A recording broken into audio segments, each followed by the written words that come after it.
this process of unfolding shared learning and attained understanding and collective consciousness is fed by recursive learning and by ever evolving and ever more refined definitions of the concepts we work from.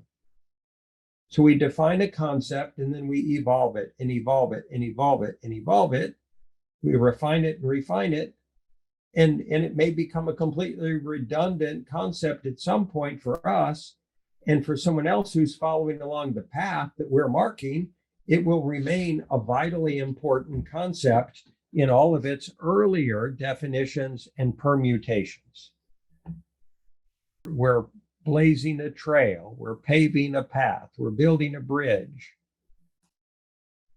So this concept of synchronizing on operational simulacra or definitions of working concepts is vital.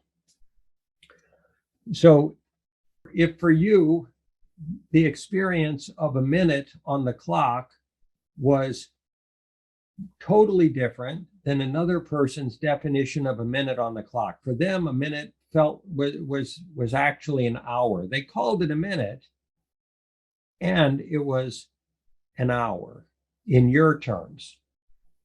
How would you synchronize with them? If you said, well, I'll be back in a minute, and they say, gosh, you're going to leave for that long? And you say, well, no, it's just going to be a minute. And they think you're going to be gone for an hour because to them, a minute is an hour.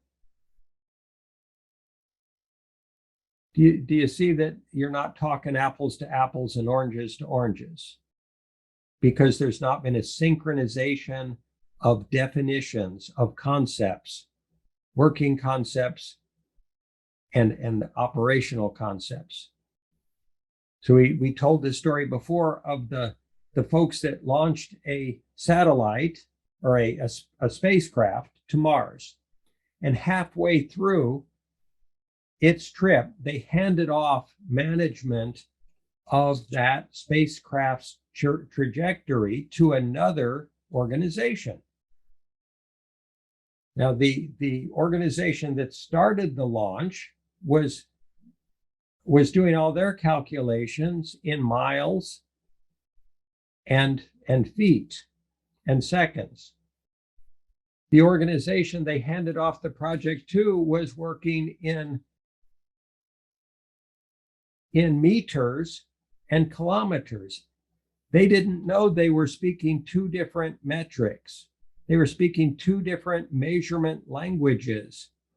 So the second organization, through their management of the spacecraft, they misunderstood where it was and they slammed it right into the planet instead of going into orbit.